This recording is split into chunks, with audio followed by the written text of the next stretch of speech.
जय हिंद दोस्तों, नमस्कार। बहुत बहुत स्वागत है आपका अपने YouTube चैनल शुभम एकेडमी में। दोस्तों मैं मोहित शुक्ला आप सभी का बहुत बहुत स्वागत करता हूं। दोस्तों जैसा कि मैंने आपसे कहा था कि मैं आपकी हिंदी की क्लास अगली वीडियो बढ़ाऊंगा और जिसमें मैं आपके लिए लेके आऊँगा संधि विच्छेद। ठीक है, तो संधि का जो लेसन है मैं आज से स्टार्ट करने जा रहा हूँ। तो दोस्तों चलिए आज शुरू करते हैं संधि की कुछ बातों से कि संधि क्या होता है और इसके संधि विच्छेद कैसे करते हैं, उनके क्या नियम हैं, क्या परिभाषाएं हैं। ठीक है, तो चलिए दोस्तों शुरुआत करते हैं कि आखिर संधि, पहला ये है कि संधि कहा किसे जाता है। तो संधि वो होती है जो दो वर्णों के मेल से जो विकार उत्पन्न होता है उसे संधि कहते हैं। अब आप समझ रहे होंगे या अब आपको कंफ्यूजन होगा कि विकार क्या होता है।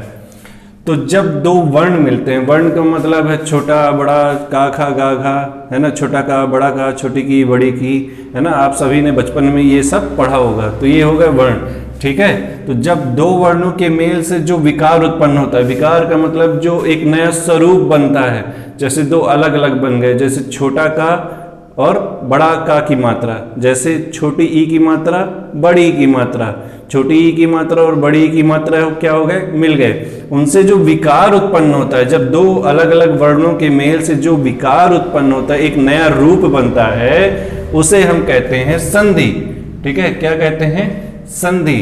कभी कभी आपसे परिभाषाएं पूछ ली जाती हैं डायरेक्ट, ठीक है, कि संधि की परिभाषा निम्न में से क्या है, और किसे स्वर संधि कैसे कहते हैं, किसे व्यंजन संधि कहते हैं। इन सब की डायरेक्ट परिभाषाएं आपसे एग्जाम में पूछ ली जाती है। तो संधि की परिभाषा आप लोग समझ गए होंगे, एक बार मैं फिर से बता देता हूं कि जब दो वर्ण मिलते हैं, ठीक है, जब दो वर्ण मिलते हैं उनके द्वारा जो विकार उत्पन्न होता है, मतलब एक नया रूप आता है या रूप बनता है, उससे संधि कहते हैं। ठीक, अब संधि विच्छेद क्या होता है। ठीक है, अभी तो हमने बताया कि जब दो वर्ण मिलते हैं तो संधि कहलाते हैं, लेकिन संधि को विच्छेद करना मतलब उनको अलग अलग करना क्या कहलाता है, संधि विच्छेद कहते किसे हैं। तो संधि के कुछ अपने नियम होते हैं। ठीक है, क्या होते हैं, नियम होते हैं। जैसे संधि के नियम के अनुसार मिले हुए वर्णों को अलग अलग करना, संधि से पहले की स्थिति में पहुंचाना, संधि विच्छेद कहलाता है। ठीक है, संधि से पहले की स्थिति में पहुंचाने का मतलब होता है, जैसे हमने कहा आपसे रमेश, ठीक है, ये रमेश अभी क्या है, अभी ये पूरा शब्द लिखा हुआ है। ठीक है, अभी हमें इसे संधि विच्छेद करना है। जैसे अभी हम क्या करेंगे, इसका संधि विच्छेद करेंगे तो कहेंगे हम इसको रमाधन ईस। ठीक, रमाधन ईस का मतलब होता है रमेश। ठीक, ये हो गई इसकी संधि विच्छेद। अब पहले की स्थिति में पहुंचाना मतलब पहले क्या था, रमेश, अब पहले की स्थिति में पहुंचा दिया हमने जब संधि विच्छेद किया, तो क्या हो गया, रमाधन ईस। ठीक है, तो ये साधारण भाषा में आपके लिए मैं बता दिया हूं कि कैसे पढ़ना है इसको। संधि के नियम के अनुसार कुछ नियम हुए, मिले हुए वर्णों को अलग अलग करके, मिले हुए वर्ण हैं, जैसे रमेश में रमाधन ईस मिला हुआ है। ठीक है, अब हमने इनको अलग कर दिया। अलग करने के बाद पहले की स्थिति, संधि से पहले की स्थिति में पहुंचाना, संधि से पहले की स्थिति में पहुंचाना, हमने पहुंचा दिया, इसको रमाधन ईस कर दिया, तो इसी को कह देते हैं हम लोग संधि विच्छेद। ठीक है, जैसे जगतनाथ का हो गया जगतधन नाथ। ठीक है, महेश का हो गया महाधन ईस महेश। ठीक है, रमेश का हो गया रमाधन ईस। तो ये हो गए हमारे कुछ संधि विच्छेद। आइए अब पढ़ते हैं कि संधि कितने प्रकार की होती है। ठीक है, कभी कभी आपसे ये भी पूछ लिया जाता है कि संधि के प्रकार कितने होते हैं। तो संधि के 3 प्रकार होते हैं नॉर्मली। ठीक है, पहला होता है स्वर संधि, दूसरा होता है व्यंजन संधि और तीसरा होता है विसर्ग संधि। कितने होते हैं, 3 संधि, स्वर संधि, व्यंजन संधि और विसर्ग संधि। आप सभी से निवेदन है कि आप लोग कॉपी पेन लेके इसको नोट भी कर लें। जिस तरह से मैंने आसान भाषा में आपको ये बताया है, तो आप इसको नोट भी कर लीजिएगा वीडियो को रिवाइंड करके। ठीक है, थैंक यू। तो फ्रेंड्स अभी हमने पढ़ा कि संधि के कितने प्रकार होते हैं, 3 प्रकार होते हैं। पहला कौन सा, स्वर संधि, दूसरा व्यंजन संधि और तीसरा विसर्ग संधि। अब हम पहला पढ़ने जा रहे हैं क्या, स्वर संधि। ठीक है, ध्यान से देखिए, पहला अब हम लोग पढ़ेंगे कि स्वर संधि आखिर कहते किसे हैं। जब दो स्वरों के मेल से होने वाले विकार, मैंने आपसे अभी जस्ट पहले ही बताया कि विकार का मतलब होता है एक नया रूप जिसमें कुछ परिवर्तन हो रहा है, परिवर्तन होना, नया रूप ले लेना, उसको मतलब क्या कहेंगे, विकार को स्वर संधि कहेंगे। जैसे जब दो स्वर मिलते हैं, जैसे छोटा आ, छोटी ई, छोटा ऊ, ए, ठीक है ना, ये हो गए हमारे स्वर। ठीक है, और जैसे और बड़ा स्वर लेना है तो बड़ा आ, बड़ी ई, बड़ा ऊ, औ। ठीक है, तो ये है हमारे स्वर। अब देखिए इसकी परिभाषा क्या कहती है कि दो स्वरों के मेल से होने वाले विकार को स्वर संधि कहते हैं। स्वर अगर आप लोगों को ना समझ में आ रहा हो तो ये देखिए स्वर, जैसे आ है, बड़ा आ है, ई है, सॉरी ये छोटी ई है, ठीक है, ये बड़ी ई है, ये ऊ है, ये बड़ा ऊ है। ये क्या हो गए, हमारे स्वर हैं। ठीक है ना, व्यंजन अलग होते हैं। जैसे आप लोग ABCD में पढ़ते हो कि वोवेल्स अलग होते हैं और कॉन्सोनेंट अलग होते हैं। ठीक है, चलिए लास्ट टाइम एक बार फिर से मैं आपको बता देता हूं कि स्वर संधि कहते किसे हैं। दो स्वरों के मेल से होने वाले विकार को स्वर संधि कहते हैं। जैसे अब स्वर संधि होती कितने प्रकार की, अभी तो हमने देखा कि स्वर संधि कितने प्रकार की होती है, तो 3 प्रकार की हो गई, जिसमें से हम पढ़ रहे थे स्वर संधि। अब स्वर संधि कितने प्रकार की होती है, तो स्वर संधि होती है 5 प्रकार की। कौन कौन सी देख लीजिए। पहला है दीर्घ संधि, दूसरा गुण संधि, तीसरा वृद्धि संधि, चौथा यण संधि, पांचवा अयादि संधि। ठीक है, एग्जाम में ये पूछा जा चुका है कि स्वर संधि कितने प्रकार की होती है, तो 5 प्रकार की होती है, जिसमें से अब हम पहला पढ़ने जा रहे हैं दीर्घ संधि। ठीक है, चलिए क्या है दीर्घ संधि, कि ह्रस्व या दीर्घ आ, ई, ऊ के बाद यदि ह्रस्व या दीर्घ आ, ई, ऊ आ जाए तो दोनों मिलकर दीर्घ बड़ा आ, बड़ी ई और बड़ा ऊ हो जाते हैं। ठीक है, अब देखिए ह्रस्व और दीर्घ का मतलब मैं आपको बताता हूं। ह्रस्व स्वर वे होते हैं, ह्रस्व स्वर वे होते हैं जिन्हें बोलने में समय कम लगता है। कितना कम लगता है, बहुत कम लगता है। ठीक है, कम समय। ठीक है, ह्रस्व स्वर वे होते हैं जिन्हें जब हम बोलते हैं तो जब जो टाइमिंग होती है उसकी वो बहुत कम होती है। एग्जाम्पल अगर मैं बोलूं इत, ठीक है ना, इनका, ठीक है, इनका, इन, ठीक है, इसका, ठीक है, लिख, जिला। ठीक है, तो ये जो छोटे वर्ड्स हैं और जिन्हें बोलने में कम समय लग रहा है तो इनको ही बोला जाता है ह्रस्व स्वर। ह्रस्व स्वर का मतलब ही आप समझ लीजिए कि कम समय और कम बोलने के लिए कम समय। ठीक है, और जो दीर्घ का मतलब होता है, दीर्घ स्वर क्या कहलाता है, तो जिन्हें बोलने में ज्यादा समय लगता है। जब हम बोलते हैं तो हमारी जो स्वर है वो काफी लंबी खिंचती चली जाती है। जैसे माला, मा और ला, ठीक है, माला, ठीक है, बाला, ठीक है ना, बाला, ठीक है ना, बाला। ठीक है, टाइम लगा है ना, टाइम लग गया ना इसको बोलने में, दीर्घ स्वर को, इसलिए। अब एक बार फिर से देख लीजिए क्या डिफरेंट है। जैसे इत, इत बहुत कम समय लगा। अब क्या है, माला, ठीक है, उनका, ठीक है, उनका, ये देखिए लगा समय बोलने में ना, तो ये फर्क है ह्रस्व और दीर्घ स्वर में। ठीक है, अब लास्ट टाइम एक बार आगे बढ़ने से पहले मैं आपको फिर से बता देता हूं कि ह्रस्व स्वर वे होते हैं जिन्हें बोलने में समय कम लगता है, दीर्घ स्वर वे होते हैं जिन्हें बोलने में ज्यादा समय लगता है।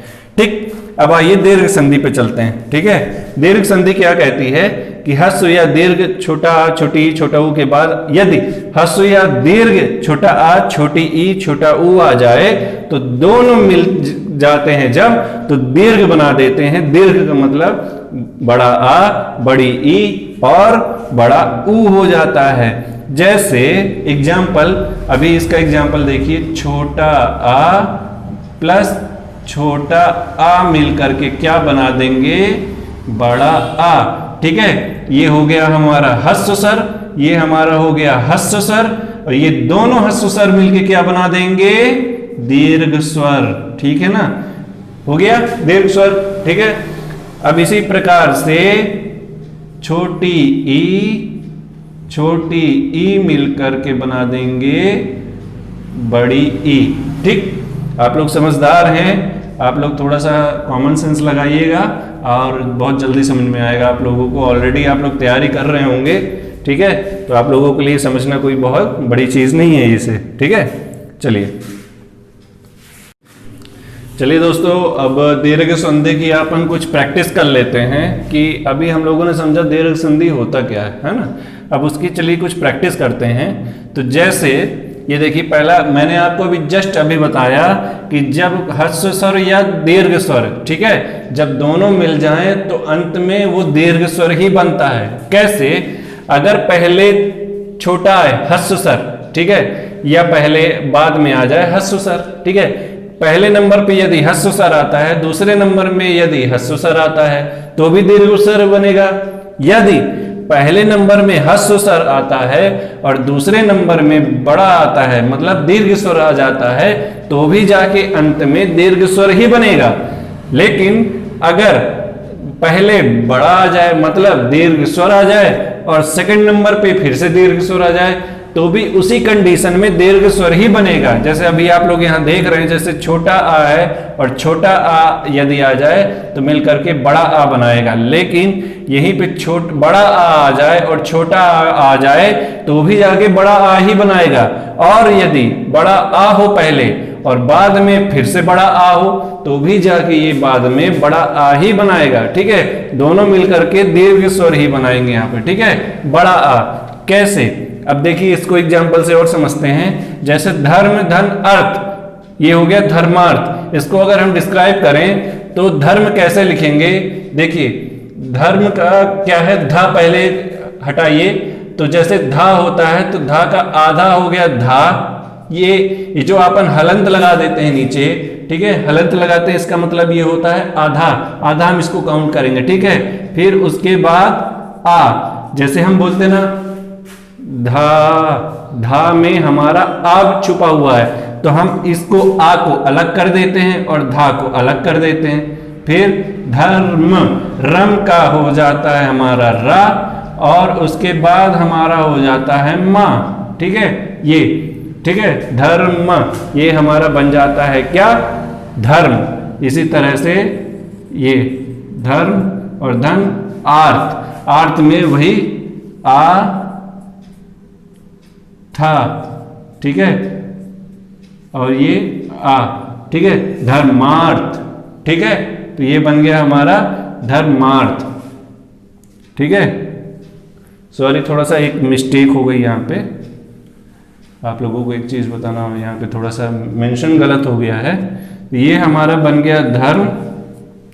ठीक है, ये हो गया हमारा आ, और ये हो गया हमारा रा। ठीक है, आ, ये हो गया था, और ये हो गया आ। अब जाके बना हमारा आर्थ। ठीक है, धर्मार्थ। ठीक, तो ये हो गया इसका एग्जाम्पल धर्मार्थ का। कैसे आप लोग डिस्क्राइब करेंगे इसको, छोटे छोटे वर्णों में तोड़ करके, अलग करके इसको कैसे आप लोग बनाएंगे, ये मैंने आपको बता दिया। इसी तरह से आप लोग इसको करेंगे, जैसे हिम धन आलय हिमालय, पुस्तक धन आलय पुस्तकालय, गिरि धन ईश गिरीश, मही धन ईश महीश। ठीक है, मही का हो गया माँ। ठीक है, ठीक है, माँ, हा। ठीक है, फिर उसके बाद बड़ी ई। ठीक है, ई, मही, फिर उसके बाद ईश। ठीक है, ये देखिए ई, धन, शा, फिर ये आ, ठीक है। इतना डिस्क्राइब होगा तब जाके बनेगा हमारा महिष, ठीक है। जब इसको आप वर्णों में तोड़ेंगे, ठीक है, किसमें तोड़ेंगे? वर्णों में, तब जाके। कभी कभी हमारे एग्जाम के पेपर में ऐसा भी आ जाता है और कहा जाता है कि इसका संधि बनाइए, इसका संधि क्या होगा। और कभी कभी ऐसा भी दे देगा कि पुस्तकालय को वर्णों में तोड़िए, वर्णों में संधि विच्छेद करिए। तो आपको इस तरह करना पड़ेगा, ठीक है। वहां पे आपको ऑप्शन दिए रहेंगे, आपको इस तरह से रफ कॉपी अलग से मिलेगी, आपको उसमें करके बताना पड़ेगा, ठीक है। तो कंडीशन हमारी कई तरह की आती है पेपर में, आपको हर तरह से जानना बहुत जरूरी है, ठीक है। फिर से देख लीजिए, जब छोटा पहले आए बड़ा बाद में आए तो भी हमारा दीर्घ बनेगा। यदि पहले बड़ा आए और बाद में छोटा आए तो भी हमारा बड़ा ही बनेगा। लेकिन अगर पहले बड़ा आए और बाद में भी बड़ा आए तो भी जाके बड़ा ही बनेगा। तो पूरी कंडीशन हमारी कहाँ पे आ जाती है? दीर्घ स्वर में। तो ये दीर्घ स्वर के कुछ एग्जाम्पल थे। अगली वीडियो में मैं आपको अगली संधि बताऊंगा और उसके कुछ एग्जाम्पल बताऊंगा जो कि इम्पॉर्टेंट है। जितना मैंने आपको बताया है उसे कृपया आप लोग पढ़ें और अपने कॉपी में नोट करें और इसकी प्रैक्टिस करें, तब आपको समझ में आएगा कि आखिर दीर्घ संधि बनता कैसे। लेकिन उस कंडीशन में जब आप प्रैक्टिस करेंगे तब, ठीक है। तो हमारे साथ बने रहने के लिए आप लोगों को बहुत बहुत धन्यवाद। इस चैनल को आप लोग सब्सक्राइब कर दीजिए बहुत जल्दी से जल्दी, और जितना फ्रेंड्स में हो सके इसको आप शेयर कर दीजिए। दूसरी चीज़ ये है कि मैंने आपको पिछली वीडियो में फिजिकल के लिए अपना कॉन्टैक्ट नंबर दिया था, तो जितना जल्दी हो सके आप लोग फिजिकल के लिए हमसे कांटेक्ट करें ताकि हम आपको बता सकें रीवा लोकल्स के लिए कि फ़िज़िकल की तैयारी कहाँ पे होती है। और अगर अभी आप फिजिकल की तैयारी करेंगे तो ही आप अपने आप को मेंटेन कर पाएंगे पुलिस के डिपार्टमेंट के लिए, कि उसमें फिजिकल भी होता है ना। तो आप लोग जब फिजिकल ही नहीं कर पाएंगे तो पेपर निकालने का आपका कोई महत्व नहीं रखता है, ठीक है। तो थैंक यू सो मच हमारे साथ बने रहने के लिए।